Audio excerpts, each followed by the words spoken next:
Bonjour, Monsieur le Président. Bonjour à vous, bienvenue. Merci d'accorder cette interview à Al Jazeera. La France a été frappée 2 fois en 2 semaines, doublement choquée, à Conflans-Sainte-Honorine dans une école, à Nice dans une église. Le monde musulman vous suit et vous-même, vous suivez les réactions dans le monde musulman. Qu'est-ce que vous pouvez dire au monde musulman aujourd'hui? Merci d'être là et vous avez raison de rappeler que notre pays a été frappé à 3 reprises par des actes terroristes conduits par des extrémistes violents qui l'ont fait en déformant, en détournant l'islam et avec des actes qui ont véritablement sidéré, blessé le peuple français. La décapitation d'un professeur parce qu'il enseignait librement. Et à Nice, ce jeudi, dans une église, la basilique Notre-Dame de Nice, la décapitation de 2 personnes et l'attaque au coup de couteau d'une 3e. Et donc la France aujourd'hui est sous le choc de ces attentats, à la fois dans un sentiment de tristesse, d'unité aussi et de colère.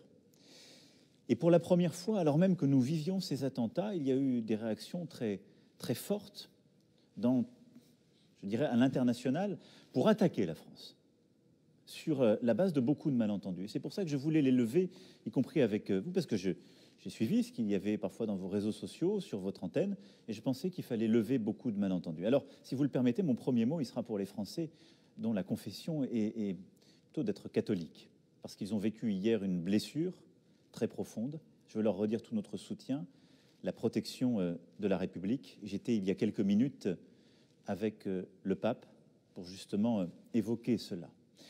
Ensuite, plus largement, je veux redire que la France est un pays attaché à la liberté de culte et ce qu'on appelle souvent la laïcité, ce terme si compliqué et qui donne lieu à tant de malentendus que j'espère nous dissiperons aujourd'hui, qui, je le rappelle, est une liberté de croire ou de ne pas croire, mais qui fait de la France un pays où nous souhaitons que chacun soit citoyen, quelle que soit sa religion, et où chacun ait les mêmes droits politiques, civiques, quelle que soit sa religion, et où, en quelque sorte, la société, elle, vit avec toutes les religions qui s'y expriment, et c'est important, et la transcendance a une place dans la société, mais où l'État doit garantir ce droit à chacun. Et ce que je veux dire, contrairement à ce que j'ai beaucoup entendu ces derniers jours, c'est que notre pays est un pays qui n'a de problème avec aucune religion au monde, parce que d'ailleurs, elles s'y exercent toutes librement. Et pour ce qui est des Français de confession musulmane, comme d'ailleurs des citoyens du monde entier dont l'islam est la religion, je veux leur dire que la France est un pays où l'on exerce librement aussi cette religion, où il n'y a pas de stigmatisation, tout cela est faux, et un pays dont la vocation universelle est d'ailleurs d'être attaché à la paix, à la capacité à vivre, quelle que soit sa religion. Donc beaucoup de choses fausses ont été dites. Je voulais ici avoir un message de fermeté contre le terrorisme, contre tous ces extrémistes violents, et en même temps de paix, d'unité, de restitution d'une certaine vérité. Voilà. Et donc, c'est le principal objectif que j'ai aujourd'hui en échangeant avec vous. Sachant que les musulmans sont les premiers à souffrir de la violence, et ils payent même le prix toujours. Concernant les caricatures qu'on a publiées en France à plusieurs reprises, ces caricatures qui décident le prophète de l'islam, des musulmans. Les musulmans, à chaque fois, ils se sentent blessés, choqués et des fois mal compris. Dans quelle mesure on peut prendre en considération les sentiments des musulmans? Alors, vous revenez et on commence par un des malentendus de ces dernières semaines, en tout cas un malentendu ou la source de beaucoup de manipulations, si j'étais plus sévère, qui est le sujet des caricatures. Ce n'est pas un sujet nouveau. Je rappelle qu'il y a maintenant un peu plus de 15 ans, il a donné lieu à des polémiques terribles avec le Danemark aussi et le soutien de la France à ce moment-là et aujourd'hui donc avec la France. Notre pays a son histoire. Et l'histoire de notre pays, c'est d'avoir construit la chose publique en l'extrayant en quelque sorte de la religion. C'est ça ce qu'on appelle aussi souvent la laïcité. Parce que la France a vécu une histoire qui est plutôt d'abord avec la religion catholique. Et nous avons bâti nos lois, qui sont le fruit de l'esprit des Lumières. Nos lois sont l'émanation du peuple français, de ce peuple souverain. Et dans nos lois, nos principes, nos droits, il y a les libertés de chacun. La liberté de culte, que j'évoquais, que nous défendons et qui s'exerce dans notre pays, mais aussi la liberté de conscience et la liberté d'expression. Ça veut dire que dans notre pays, la France, quiconque qui est journaliste peut s'exprimer librement sur le président de la République, le gouvernement, la majorité politique comme la minorité et sur le reste du monde. Et dans cette liberté d'expression, il y a la possibilité aussi de dessiner, de caricaturer. Ça, c'est notre droit, et il vient de loin, de la fin du XIXe siècle. Il est important de le défendre, parce que c'est celui que veut le peuple français. Et nous sommes dans notre pays souverain. Ce droit a conduit à ce qu'il y ait des caricatures dans des journaux, et nous avons aussi une histoire. Et ces caricatures se sont moquées des dirigeants politiques, votre serviteur le premier, et c'est normal, et de beaucoup de religions, de toutes les religions. Et lorsqu'on parle de caricature, je veux que vous sachiez que beaucoup de titres de presse, Charlie Hebdo, puisqu'on en a beaucoup parlé, ont surtout, d'abord et avant tout, caricaturé le Dieu des chrétiens, caricaturé la religion juive, les rabbins, etc. Et aujourd'hui, depuis plusieurs années, en effet, caricature le prophète Mohammed ou caricature, en effet, la religion aussi musulmane. Moi, je comprends les sentiments que cela éveille. Je les respecte.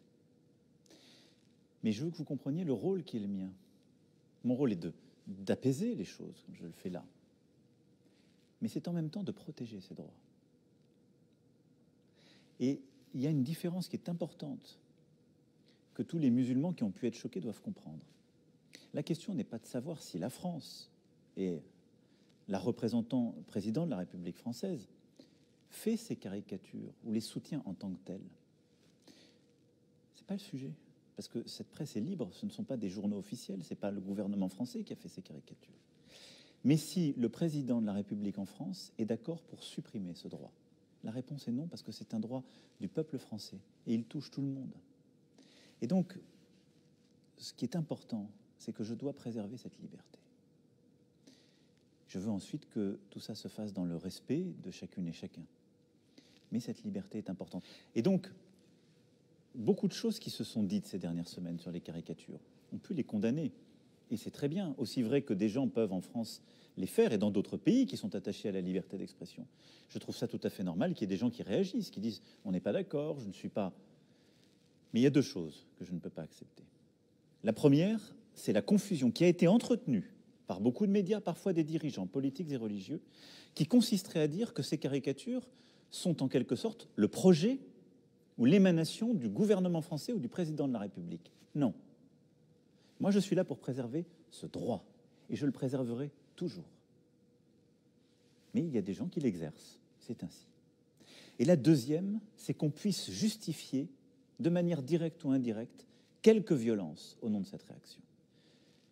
Je ne suis pas spécialiste de théologie, mais je n'ai pas compris que l'islam légitimait ou soutenait le recours à quelque violence que ce soit. Et donc, je comprends et respecte qu'on puisse être choqué par ces caricatures. Je n'accepterai jamais qu'on puisse justifier une violence physique pour ces caricatures. Et je défendrai toujours, dans mon pays, la liberté de dire, d'écrire, de penser, de dessiner. Ça ne veut pas dire que je soutiens à titre personnel tout ce qu'on dit, pense, dessine. Mais ça veut dire que ces libertés, ces droits de l'homme qui ont été pensés, voulus, créés en France, je considère que c'est notre vocation de les protéger. Et de protéger aussi la souveraineté du peuple français qui le veut. Monsieur le Président, moi, je vous transmets les questions qui, de temps en temps, posées dans le monde arabe et dans le monde musulman, en se basant sur quelques déclarations de Monsieur le Président. Dans votre discours pendant l'hommage rendu au professeur assassiné, Samuel Paty, vous avez déclaré que, je cite, « Nous ne renonçons pas aux caricatures, aux dessins même si d'autres reculent. Cette fermeté, bien sûr, elle se base sur la liberté d'expression, mais elle est à chaud, elle est perçue comme une sorte de défi et non-considération des sentiments des musulmans. Comment évaluer Alors, je viens de vous l'expliquer. Mais d'abord, il y a eu sur la phrase que vous venez de dire, et je vous remercie de l'avoir littéralement citée, il y a eu dans les traductions qui ont été faites par beaucoup de médias dans le monde arabe, que j'ai vu sur les réseaux sociaux, un mensonge. Un mensonge. On m'a fait dire « je soutiens les caricatures humiliant le prophète ». Je n'ai jamais dit ça. D'abord parce que ces caricatures, et c'est important pour tous les musulmans qui nous écoutent, ces caricatures, elles touchent toutes les religions, toutes. Il n'y a pas de caricatures spécialement contre une religion plutôt que l'autre. Et au-delà de ça, tous les dirigeants. La deuxième chose, c'est que j'ai dit que je protégeais ce droit, parce que c'est mon rôle. Et que je considère ensuite que dans la société, nous devons accepter et ménager ce respect de chacune avec chacun. Mais il ne m'appartient pas à moi, en tant que président de la République, d'amoindrir ce droit parce que certains sont choqués. C'est ça que je voudrais que vous compreniez. Parce qu'à ce moment-là, j'instaurerai dans mon pays une forme d'ordre moral ou d'ordre religieux. Je dirais aux gens qui écrivent ou qui dessinent, vous n'avez pas le droit de dire cela parce que ça en choque d'autres. Et de proche en proche, la liberté d'expression se réduirait parce qu'elle deviendrait l'espace qui fait qu'en quelque sorte, on ne parle plus les uns des autres. Et c'est toute la difficulté du projet qui est le nôtre collectivement, et je crois ce qui est le projet des Lumières, des valeurs que nous portons, qui n'est pas simplement de coexister côte à côte, mais qui est d'accepter de nous commenter les uns des autres, dans le calme, dans le respect auquel je crois, de parfois nous moquer les uns des autres, quelle que soit notre religion ou nos philosophies, mais d'accepter de le faire dans un cadre de respect et un cadre pacifique. Et par rapport à la phrase que vous citiez, les réactions du monde musulman, je crois d'abord ont été dues à beaucoup de mensonges et aux détournements que j'ai évoqués, et au fait que les gens ont cru comprendre que moi j'étais favorable à ces caricatures. Je leur dis, ce n'est même pas la question. Moi je suis favorable à ce qu'on puisse écrire, penser, dessiner librement dans mon pays, parce que je pense que c'est important, que c'est un droit, sont nos libertés. Je comprends que ça puisse choquer, et je respecte cela, mais il faut en parler. Il faut en parler. Il faut construire cet espace de respect et de compréhension mutuelle. Mais je pense que la solution n'est pas d'interdire ce droit, et la solution est évidemment encore moins de justifier quelque violence au nom du fait qu'il choque. Pour les caricatures, bien sûr, ce sujet qui reste toujours, qui fait la une des événements, les musulmans, ils s'opposent à toutes les caricatures de Moïse, de Jésus, de la Vierge Marie, mais ils remarquent que les dessins, les caricatures de Mohammed, le prophète de l'islam, sallallahu alayhi wa sallam, est facilement à répéter. La publication est très facile, la republication. Cette répétition, comme si c'est très facile de caricaturer le prophète de l'islam plus que les autres. Non, je vous l'ai dit. D'abord, c'est faux factuellement, et ça n'est pas vrai dans notre histoire. Les catholiques de notre pays ont parfois été aussi beaucoup choqués parce qu'ils avaient vu. Je sais que les Juifs ont pu l'être, et donc il faut en discuter. Vous savez, quand ça vous touche vous-même, je ne parle pas là des caricatures d'une religion, mais en tant que dirigeant, ça peut ne pas vous plaire. Mais c'est pas parce que quelque chose ne vous plaît pas ou vous choque que ça justifie la violence, une fois encore. Mais je n'accepte pas l'idée qu'il puisse y avoir une forme de stigmatisation. C'est faux. Et je veux aussi insister sur le fait que la liberté d'expression est quelque chose de beaucoup plus large que la simple caricature. Mais elle est là. Donc voilà, je pense qu'il ne faut pas tomber dans une espèce de provocation contre provocation. Je voulais vous redire la vérité des choses, à la fois l'histoire, ce que ça est. Ces dessins sont faits en France.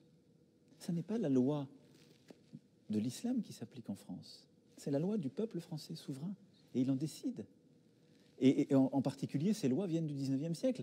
Qui serais-je pour dire, parce qu'une religion a un problème avec telle représentation ou tel mot, je dois interdire? Je ne peux pas le faire. Et je pense que ce n'est pas ma vocation. Et donc, ce que je veux, c'est qu'ensemble, et c'est pour ça que c'est un message je veux lever les mensonges et les ambiguïtés, et je veux dire à tous les musulmans du monde, il y a dans vos pays des choses qui ne plaisent pas forcément à certaines religions, peut-être ressortissants de mon pays. Vous attaquent-ils parce que ça ne leur plaît pas, parce que ça les choque? Non. Nous devons apprendre à nous connaître les uns les autres, à comprendre d'où nos lois, d'où nos habitudes viennent. Mais il n'y a rien qui, dans ces caricatures, dans cette liberté d'expression, est fait contre une religion quelle qu'elle soit, et en particulier contre l'islam. Mais il y a l'importance dans notre pays, et beaucoup de pays, moi je le vois aussi avec une certaine tristesse, beaucoup de pays dans le monde ont renoncé à de la liberté d'expression ces dernières décennies. Parce qu'il y a eu des polémiques, par la peur, par le chaos justement des réactions. Et donc on a une forme de réduction de cette liberté de dessiner, de discuter, qui est parfois de provoquer, qui je crois est grave pour notre liberté à tous. Donc croyez dans une chose. Ici en particulier, votre serviteur en tant qu'il est le président de la République française respecte tous les concitoyens de France, mais tous les citoyens du monde, quelle que soit leur religion. Et je suis attaché à ce respect. Mais je veux que vous compreniez ce qu'est l'exercice de cette liberté, qui vaut en France et dans d'autres pays, et que une marque de mon respect, c'est aussi de traiter les musulmans comme toutes les religions, et d'essayer d'installer cet espace de respect qui peut accepter l'humour, le décalage, à moi de dire quand les choses parfois choquent, mais pas pour les interdire ou les réduire, pour qu'on puisse en parler. Souvent, quand on parle de l'islam en France, les musulmans citent l'antisémitisme. Pourquoi il y a des lois qui pénalisent l'antisémitisme? Pourquoi il y a des lois qui ferment le débat sur certains faits historiques? Par exemple, le révisionnisme, des trucs comme ça, qu'on peut pas, qui sont protégés par la loi française. Oui, je vous confirme. Et ils disent, est-ce qu'il n'y a pas une possibilité d'avoir des lois pour protéger leurs symboles sacrés? Alors, vous confondez deux choses. L'histoire, le respect des peuples entre eux et les religions. La France combat l'antisémitisme et le racisme, sous toutes ses formes. Et l'antisémitisme, en tant qu'elle est, l'attaque, la remise en question, la haine contre un peuple, mais contre tous les peuples. L'antisémitisme et le racisme, en France, sont combattus et interdits par la loi. Et donc, il n'y a pas que l'antisémitisme, ce serait faux. Tous les racismes le sont. Mais de la même manière, en France, on a le droit de caricaturer, pour reprendre ce qu'on évoquait à l'instant, de critiquer la religion juive, comme toutes les religions. Donc il n'y a pas un double standard, il n'y a pas un double statut, c'est faux. C'est faux. Il y a en France une loi qui pénalise en effet le révisionnisme historique, parce que beaucoup de gens ont construit l'antisémitisme sur la négation de ce qu'était la Shoah. C'est un fait historique. Mais en France, nous n'accompagnons qu'un fait historique. Allez chercher dans d'autres pays le refus de voir tel ou tel génocide ou d'enseigner telle ou telle épreuve de l'histoire, pas en France. Nous reconnaissons les choses, y compris d'ailleurs les crimes que nous avons nous-mêmes commis.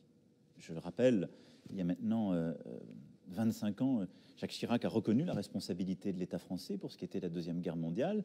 Nous avons nous-mêmes reconnu ce qui avait été fait au titre de l'esclavage et du colonialisme. Donc la France regarde son histoire en vérité, mais elle entend que chacun le regarde et que la haine ne se nourrisse pas d'une histoire revue, corrigée ou fausse.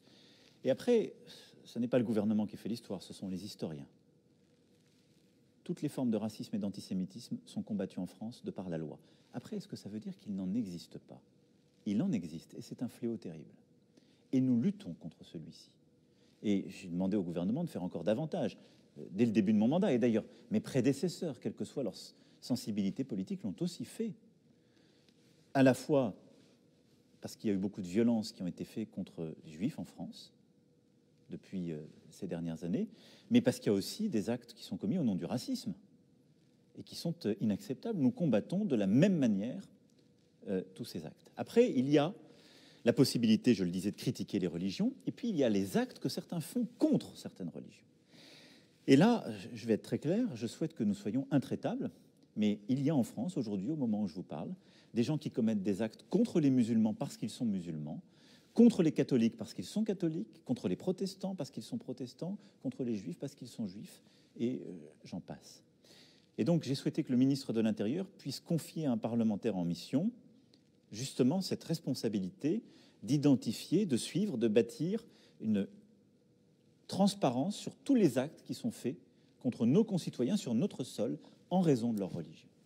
Après les critiques que la France a subies ces dernières semaines, il y a la campagne du boycott. Quelle est votre réaction vis-à-vis de cette campagne de boycott? Elle est indigne et je la condamne.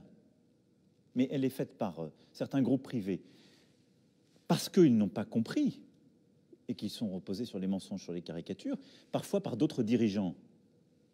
C'est inadmissible. Parce que vous comprenez qu'est-ce qui est en train de se passer sur le sujet des caricatures.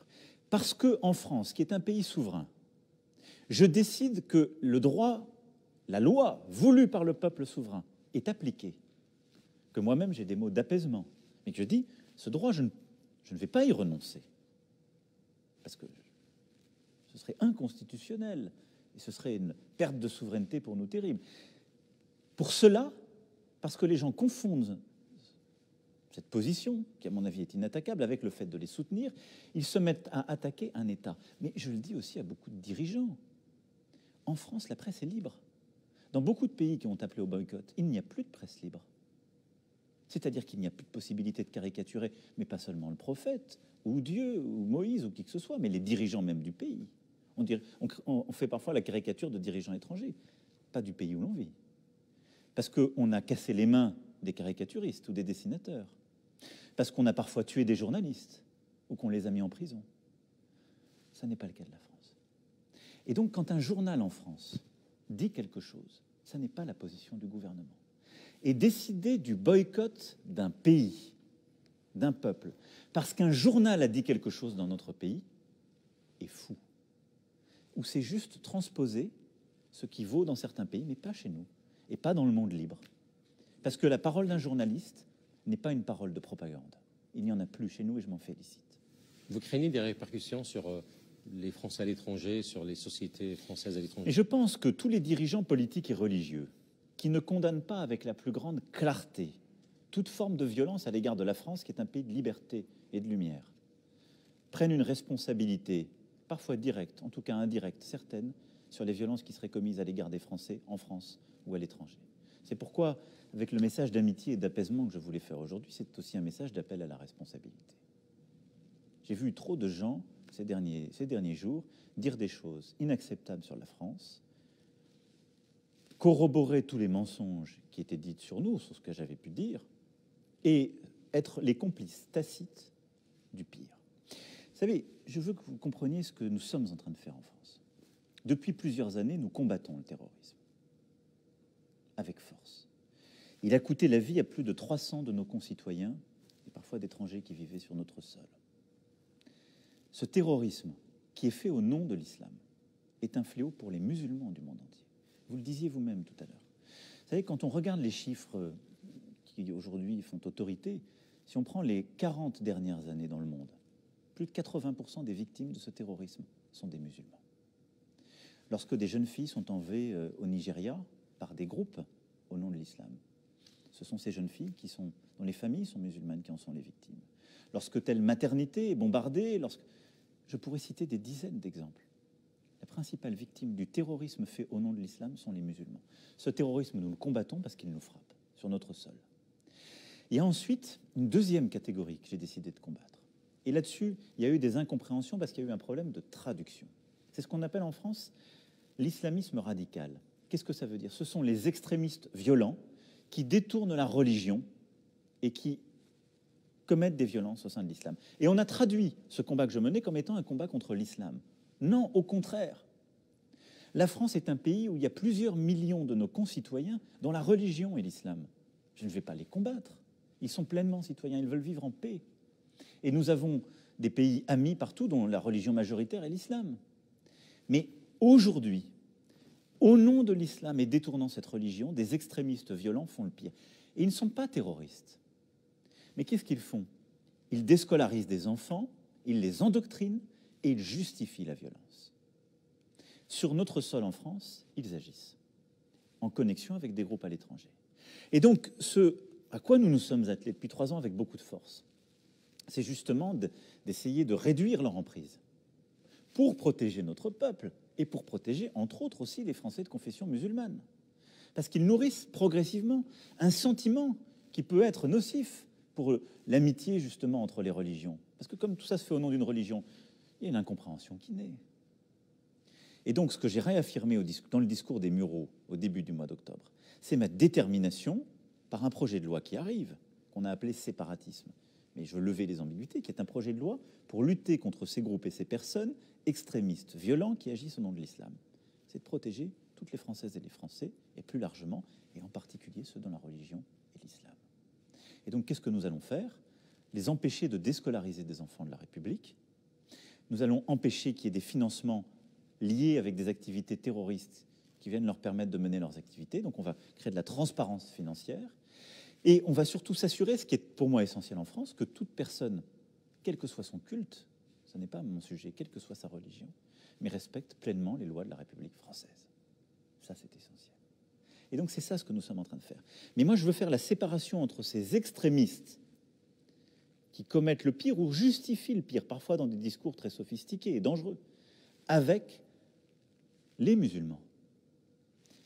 Et partout, ces dernières semaines, dans le monde musulman, on a essayé d'agréger les deux, en déformant mes propos, en faisant mentir, en disant « président de la République française et donc la France, ils ont un problème avec l'islam ». Non, nous n'avons aucun problème avec l'islam. Aucun. Notre histoire, d'ailleurs, intellectuelle, culturelle, est intriquée avec l'islam. Nous sommes un des premiers pays qui a traduit le Coran. À la Sorbonne, en France, depuis le XVIIe siècle, on le traduit, on l'enseigne, et des controverses importantes s'y sont tenues. Nous sommes un des premiers pays à avoir ouvert dans le cœur de la capitale une magnifique mosquée, la Grande Mosquée de Paris, et interrogé nos représentants religieux, le président du Conseil français du culte musulman, le recteur de la Grande Mosquée. Ils vous diront la même chose que ce que je viens de vous dire. Et donc le combat dans lequel nous sommes engagés, qui est un combat pour nos générations essentielles, c'est un combat contre le terrorisme, contre l'extrémisme violent et tous les discours de justification de cette violence au nom de l'islam, mais pour protéger nos concitoyens dans tous les pays du monde, quelle que soit leur religion, y compris les musulmans. L'islam, ce mot-là, vous l'avez dit dans votre discours des Mureaux, surtout cette phrase qui a été répandue et publiée plusieurs fois, je cite, « L'islam est une religion qui vit une crise profonde aujourd'hui partout dans le monde ». Cette phrase, bien sûr, a été dite dans un discours qui dure 70 minutes, mais on a focalisé sur cette phrase et qui a fâché beaucoup de monde. Qu'est-ce que Monsieur le Président veut dire par cette phrase et ce diagnostic? Ce que je viens d'évoquer à l'instant, vous avez raison de dire que cette phrase a été sortie de son contexte et d'un discours de 70 minutes, mais ce que j'ai voulu dire très clairement, c'est qu'aujourd'hui, il y a dans le monde des individus qui, au nom de cette religion, la déformant, prétendant défendre cette religion, tuent, assassinent, égorgent, et ont un discours justifiant une forme de sortie du reste du monde de groupes humains. Et qu'il y a aujourd'hui une violence qui est portée par des mouvements, des individus extrémistes au nom de l'islam. Et c'est un problème, évidemment, pour l'islam, parce que les musulmans en sont les premières victimes, j'en rappelais les chiffres, à plus de 80%, et c'est un problème pour nous tous. Et donc, toutes les religions ont vécu ce type de crise dans leur histoire. Donc, la crise, elle n'est pas au sein de l'islam, mais elle est au sein de la société musulmane, pour être plus clair. La crise, elle est au sein de nos sociétés, parce que nous avons partout des individus qui, au nom d'une religion, d'ailleurs souvent en la connaissant mal, avec la complicité parfois de gens qui la connaissent mieux ou prétendent mieux la connaître, commettent le pire, des actes terroristes, des actes d'une grande violence et des projets politiques qui sont complètement contraires à nos valeurs et à la capacité à vivre ensemble. C'est ce qui va justement de ces extrémistes violents jusqu'au terrorisme. Ces personnes-là sont un danger pour nos sociétés. Et nous le vivons, elles sont un danger parce que la Tunisie a vécu dans sa chair des attentats qui ont été faits par justement ces terroristes au moment du Bardo. L'Algérie a vécu il y a plusieurs décennies des attentats terribles qui ont été faits par des extrémistes au nom de cette religion. L'Afghanistan a vécu cela. Aujourd'hui, le Sahel le vit et l'Afrique subsaharienne. Et nos sociétés le vivent. On ne peut pas faire comme si de rien n'était. Ces gens-là ne le font pas au nom d'autre chose. Et donc, c'est aussi pour cela que le moment que nous vivons est si important et que j'ai voulu m'adresser à vous. Parce que je pense qu'il est absolument vital pour nous tous que tous les musulmans du monde soient extrêmement lucides sur cette situation et aident toutes celles et ceux qui veulent se battre contre la violence. Il n'y a rien qui la justifie. Et qu'ils doivent tous se grouper derrière des initiatives que nous devons prendre pour justement combattre avec clarté non seulement les terroristes, mais ceux qui bâtissent des idéologies qui justifient le terrorisme. Et pour moi, j'en viens à un élément clé de la bataille que nous menons. C'est qu'au fond, c'est développer une idéologie dans le monde qui, en détournant une religion, est devenue une idéologie de mort. C'est ça l'extrémisme violent au nom de l'islam. C'est ça ce que fait Al-Qaïda. C'est ça ce que fait Daesh. C'est ça ce que fait justement ce que font les groupements l'État islamique au Grand Sahara et plusieurs autres. Et donc tous ces groupes terroristes ont derrière aussi des gens qui se disent prédicateurs, des intellectuels, des organisateurs, y compris dans nos sociétés, qui parfois tiennent des discours qui semblent à la limite de l'acceptable, mais qui justifient ce recours à la violence. Et donc nous devons tous avoir nos lignes rouges. Et en particulier, la condamnation claire de toute violence est une ligne rouge. Et quand je vois aujourd'hui des dirigeants, je vous le redis, politiques ou religieux, qui justifient des décapitations ou le terrorisme lorsqu'ils considèrent qu'ils sont humiliés ou qu'ils sont blessés par un dessein, ces gens-là choisissent leur camp. Ces gens-là, au moment de clarification où nous nous parlons, ils ne défendent plus les musulmans du monde, ils défendent les terroristes et justifient leurs actes. Nous devons avoir cette clarté tous ensemble. Et je le dis parce que c'est aussi avoir un message de vérité à l'égard de tous les musulmans du monde et un message de protection parce qu'ils sont les premiers menacés par cette dérive. Donc voilà ce que j'ai voulu dire à travers cette formule. Il y a aujourd'hui une idéologie avec des femmes et des hommes qui, au fond, ont une logique de mort et qui, en déformant une religion, en la détournant, justifient le crime et justifient la volonté de ne plus vivre ensemble. Les musulmans en France ont besoin, les musulmans en France, les musulmans français, ou la communauté, si on veut dire, a besoin d'être apaisés et rassurés. Bien sûr, parce que tout ça a un impact chez nous. Parce que les Français de confession musulmane, ils regardent vos médias parfois, qui, je dois le dire, donnent une certaine image de violence, les contre-vérités qu'il y a partout sur les réseaux. Et donc on a tous une responsabilité pour les apaiser. Et vous aussi, pour ça que je suis là. Importante, votre chaîne, vos réseaux sociaux, parce qu'on a parfois l'impression qu'on ne vit pas dans le même monde. En tout cas, qu'on ne met le projecteur que sur une chose. L'État français ne connaît pas de religion. La société française les accueille toutes. Et donc, toutes les Françaises et tous les Français doivent pouvoir vivre calmement leur religion. Et toutes les Françaises et tous les Français, quelle que soit leur origine, quelles que soient les autres nationalités qu'ils peuvent partager, doivent respecter absolument toutes les lois de la République. C'est comme ça que ça marche. Mais je veux avoir un message d'apaisement et de paix parce que le projet qui est le mien, qui est le nôtre, celui sur lequel le peuple français m'a confié mandat, mais je crois celui qui est historiquement celui de notre pays, sa mission profonde, c'est une mission de paix entre les religions parce que c'est une mission de savoir, de construction de la raison. Et donc, en quelque sorte, moi, je ne m'occupe pas de savoir ce que vous croyez. Je m'occupe de savoir si vous respectez toutes les lois de la République. Je n'accepterai jamais que vous ne respectiez pas une loi du pays en raison de votre religion si vous vivez sur le sol français. Mais je veux que vous puissiez croire dans votre Dieu, quel qu'il soit, de manière calme, apaisée sur notre sol. Et donc, quand parfois il y a des actes qui sont faits contre les musulmans en France, je veux leur dire que nous serons intraitables. Il y en a, et il y a des faits divers, malheureusement trop souvent. Il y en a contre, aujourd'hui, nos concitoyens, quelle que soit leur religion, trop souvent. Monsieur le Président, vous avez parlé de séparatisme, ce terme qui est devenu dans un peu de temps très répandu, tout le monde en parle. On a l'impression que ce terme stigmatise les musulmans en France. Et dans votre discours des Mureaux, vous avez parlé, vous avez dit que nous-mêmes, on a construit notre propre séparatisme. Alors, donc il y a une responsabilité de l'État. Oui, j'ai dit qu'il y avait en tout cas que la politique que nous menons, c'est de lutter contre ces extrémistes violents qui agissent au nom de l'islam, mais que l'État devait aussi réengager une politique à l'égard de beaucoup des enfants de notre pays qui vivent sur notre sol et qui se sentent abandonnés, parce que je suis lucide sur notre situation. Quand j'ai parlé d'un séparatisme, qu'est-ce que ça veut dire et pourquoi ça correspond à ce que je vous décrivais tout à l'heure?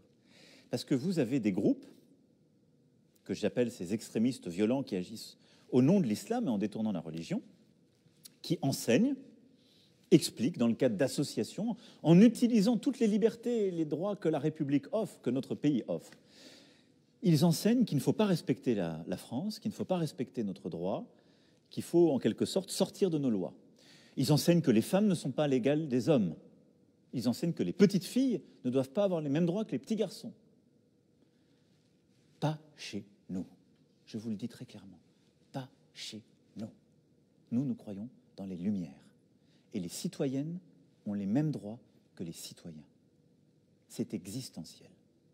Et donc, jamais, jamais, jamais, je n'accepterai une association, quand bien même elle le ferait au nom d'une religion, qui pousserait ses droits. En tout cas, qui dirait, une petite fille n'est pas l'équivalent d'un petit garçon. Elle n'aura pas le même enseignement, on ne lui donnera pas les mêmes chances. Parce que ça n'est pas notre droit. Les gens qui croient ça, qu'ils aillent le faire ailleurs, pas sur le sol français. Donc je dis, ces groupes-là qui, sur notre sol, veulent instaurer leurs droits, séparer une partie de la société, nous devons lutter contre eux, très clairement. Parce qu'ils décident de se séparer. Ce n'est pas contre les musulmans, je vous le redis, c'est contre ces extrémistes violents ou qui ne veulent pas respecter nos droits. Parce que c'est la clé pour protéger les Françaises et les Français, et en particulier ceux de confession musulmane. Parce que je ne veux pas qu'une petite fille, parce que ses parents croient dans l'islam, ce qui est tout à fait leur droit en France, se retrouve à être prise par une de ces associations et à être ainsi, en fait, maltraitée sur notre sol. Ça, je ne peux pas l'accepter. Donc, quand on a parlé de ce mot séparatisme, ça n'est pas contre quelque religion que ce soit, mais contre l'utilisation au nom d'une religion de certaines pratiques. Et on a d'ailleurs cité d'autres pratiques qui existent aussi sur notre sol et qui sont le fruit ou d'autres religions ou d'autres groupes. Ensuite, j'ai dit, nous avons une responsabilité, parce que quand je regarde la stratégie de ces extrémistes et parfois de ces terroristes, ils construisent tout leur discours, leur narratif sur le ressentiment. C'est-à-dire, ils expliquent au monde musulman, vous n'avez pas été bien traité par l'Occident, vous avez été humilié, vous avez été colonisé, vous n'êtes pas bien traité dans leur société. D'abord, moi je regarde les faits, nous avons une histoire. Je me suis déjà exprimé sur le colonialisme et l'histoire de la France sur plusieurs continents. Donc on la regarde en face et je sais ce qu'est cette histoire. Mais je n'accepte pas, et donc il faut aller au bout d'ailleurs de ce travail de réconciliation par l'histoire, la vérité. Mais je suis frappé de voir que ces discours des groupes extrémistes prospèrent au sein d'une jeunesse qui n'a jamais, elle, connu la colonisation, qui est parfois en France depuis des générations. Et ça marche pourquoi? Parce qu'en effet, il y a un ressentiment qui est, lui, plus économique et social. Et donc, je considère que nous, en France, on n'a pas assez fait le travail pour permettre à tous les enfants nés sur notre sol ou arrivés de réussir avec la même égalité. Et là, je ne voudrais pas qu'on confonde deux choses. Ça n'a rien à voir avec la religion, très peu. Ça a à voir souvent avec le prénom, le nom, la couleur de peau, le lieu où l'on habite. Donc le modèle d'intégration en France nécessite une amélioration. Oui, il nécessite un plus grand engagement collectif. Parce que nous avons aujourd'hui ce que j'appellerais des corporatismes qui bloquent la société. Ils touchent tout le monde, vous savez. Ils touchent aussi des jeunes qui sont dans des quartiers qui ne sont pas les plus difficiles de la société, mais qui viennent de milieux modestes. Mais ils touchent encore plus les jeunes qui viennent de milieux modestes et qui sont souvent issus de l'immigration et qui ont une couleur de peau qui est différente. C'est un fait. Et je le regarde en face. Donc nous devons faire beaucoup plus par notre politique de logement. On l'a déjà commencé depuis 3 ans. Mais c'est ça aussi que je veux accélérer. Par nos politiques de logement, pour que le logement soit, justement, l'accès au logement soit plus équilibré sur le territoire. Par notre formation. Et on doit faire beaucoup plus pour l'emploi. Et la clé dans ces quartiers, pour éviter que ce soit les groupes extrémistes violents qui réussissent, qui endoctrinent, c'est qu'on retrouve le rêve républicain, un rêve français. C'est que ces jeunes, ils aient la possibilité de trouver des opportunités économiques, qui deviennent des champions dans les startups, qui deviennent des champions dans le cinéma, qui deviennent des champions et des championnes dans le milieu académique français, qui deviennent des champions et des championnes dans la transition écologique. Et aujourd'hui, ils sont davantage bloqués que dans le reste de la société. C'est vrai.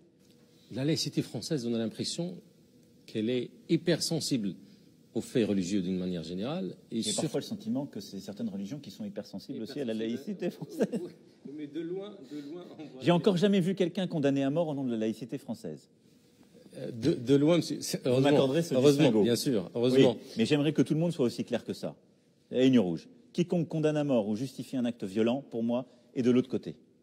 Si on est clair là-dessus, on aura fait un énorme progrès déjà au cours de cette émission. Loin de la violence et la condamnation, et la laïcité française, on a l'impression qu'elle est sensible aux faits religieux et surtout à l'islam, à certains aspects de l'islam. Le foulard, ça fait 30 ans qu'on parle du foulard et du voile islamique. On n'a pas ce genre de débat en Grande-Bretagne ou bien dans d'autres pays européens. De loin, on voit cette sensibilité.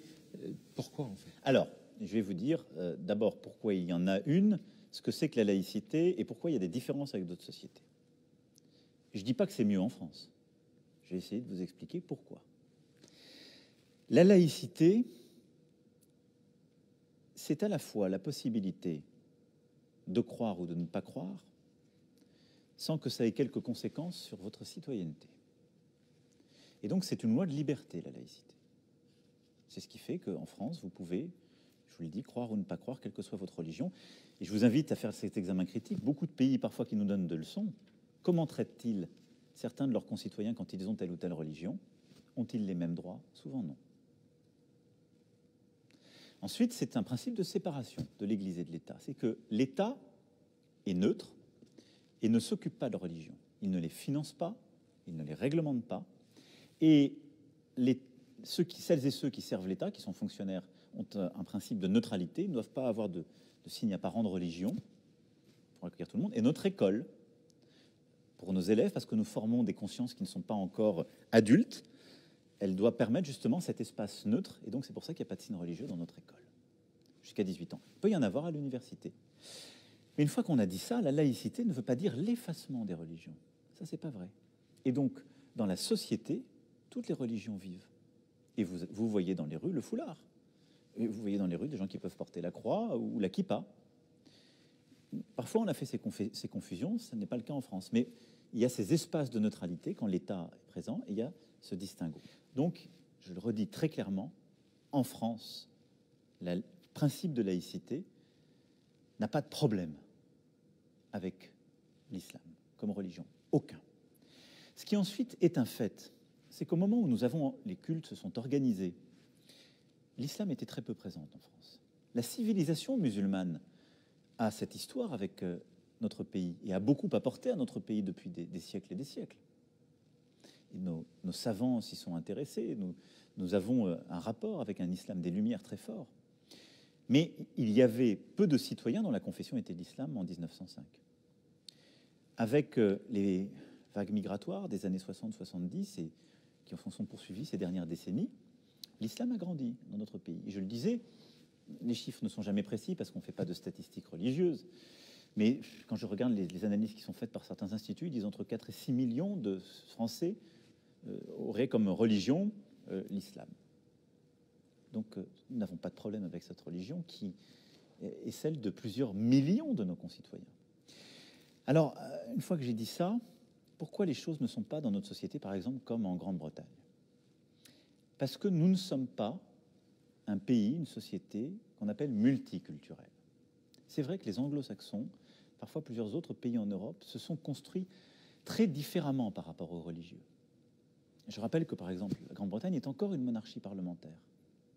Le monarque a un rapport avec une religion qui elle-même s'est construite d'ailleurs dans la douleur, par des péripéties XVIIe siècle. Et donc le rapport au religieux n'est pas le même. Le rapport du politique au religieux n'est pas le même, parce que c'est le fruit d'une autre histoire. Mais les sociétés anglo-saxonnes ont en effet un multiculturalisme qui est là, qui fait que les religions cohabitent. Est-ce que c'est un meilleur modèle que le nôtre? Moi, je ne le jugerai pas, mais il est différent, vous avez raison. Mais je voudrais dire 2 mots sur la beauté du modèle français, parce que j'y crois très profondément. J'y crois pas pour lutter contre telle ou telle religion. Moi, je veux que tous les enfants nés ou arrivant sur le sol de notre pays vivent heureux et en harmonie. Mais parce que je pense que dans l'ambition française, il y a quelque chose d'unique, qui est l'idée qu'au fond, on peut avoir la même représentation du monde parce qu'on est citoyen d'un même pays, parce qu'on est citoyenne et citoyen d'un même pays. Et c'est l'idée de dire,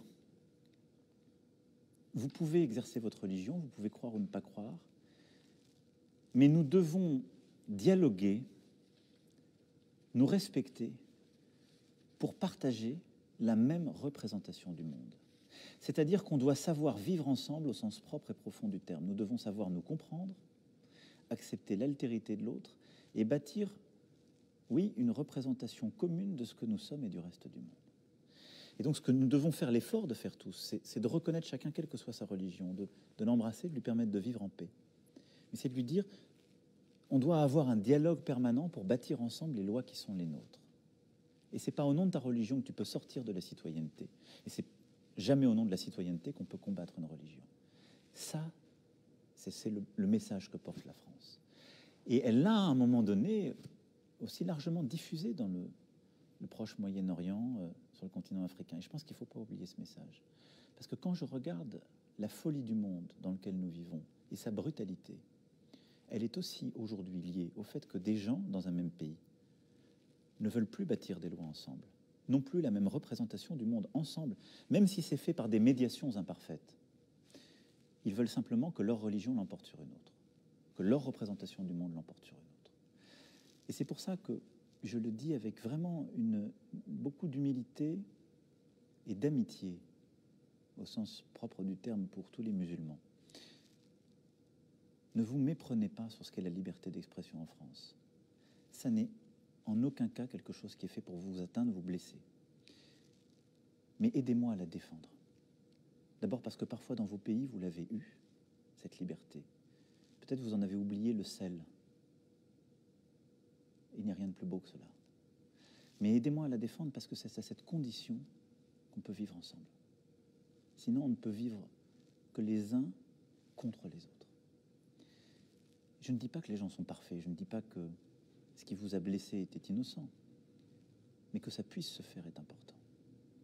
Et ce que maintenant, nous devons comprendre, c'est pourquoi ça a blessé et essayer de réduire ces incompréhensions.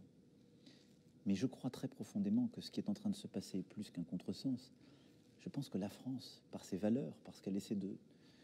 Le combat qu'elle est en train de mener aujourd'hui, que nous sommes en train de mener, porte la possibilité de construire un modèle pour l'avenir, c'est-à-dire celui de vivre ensemble en tant que citoyens d'un pays, quelles que soient nos religions.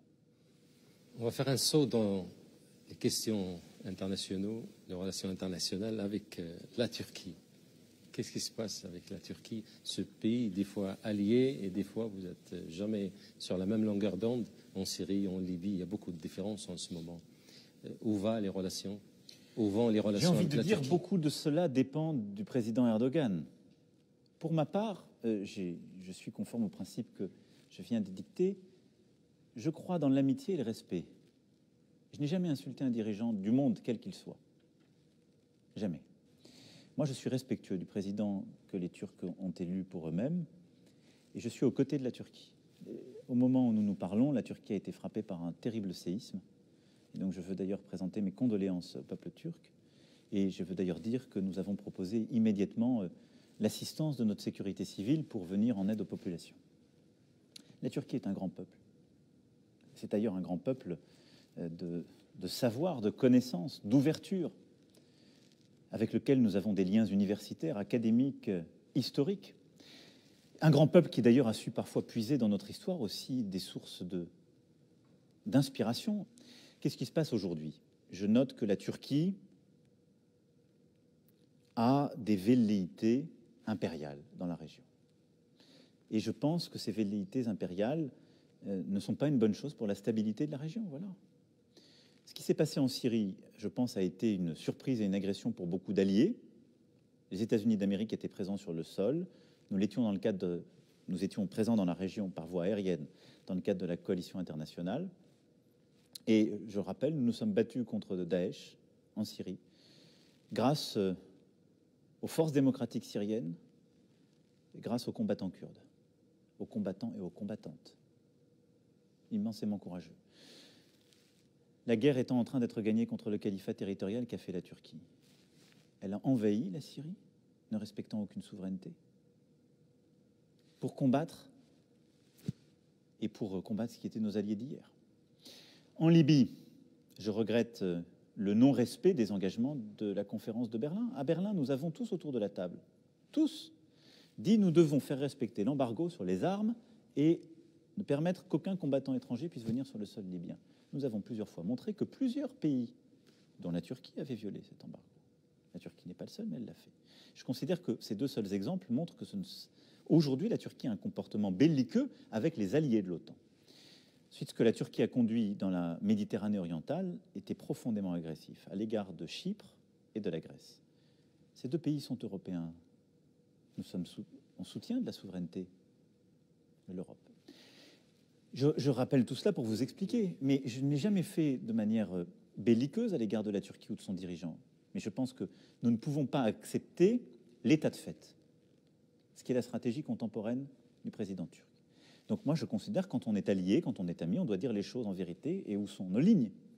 Maintenant, quel est notre souhait? Que les choses s'apaisent, que la Turquie respecte, que le président turc respecte la France, respecte l'Union européenne, respecte ses valeurs, ne dise pas de mensonges et ne profère pas d'insultes. Ce serait formidable. Et je pense que c'est le minimum minimorum. Et ensuite, que le président turc, à la hauteur de l'histoire de son pays, cesse les actes unilatéraux qu'il a conduits contre plusieurs Européens. Voilà ce que je dis. Et quel est notre souhait si je faisais fi de tout cela? Évidemment, moi je crois dans la paix. Et donc c'est plutôt qu'on réengage des relations pacifiques, des coopérations académiques, universitaires, culturelles, économiques. Mais le préalable à ces relations, c'est quand même de retrouver des sentiments amicaux, de la décence et de la clarification que j'évoquais. Aujourd'hui, on n'y est pas. Ces dernières semaines, on a plutôt reculé. Le président, je veux dire là-dessus d'ailleurs, par rapport à votre point, que ça n'est pas une position française, c'est une position européenne. Hier, nous avons tenu un Conseil européen où les 27 membres ont été unanimes pour soutenir la France. Et hier, le président Charles Michel a très clairement soutenu la France dans les attaques auxquelles elle fait face aujourd'hui. Et il a rappelé d'ailleurs la Turquie à ses devoirs. Dernière question, Monsieur le Président. Il y a une pierre dans l'édifice civilisationnel dans les deux mondes, la pierre de Rosette, 1799, découverte par Jean-François Champollion. Ce modèle de relations culturelles, comment le renforcer dans le futur, de l'avenir?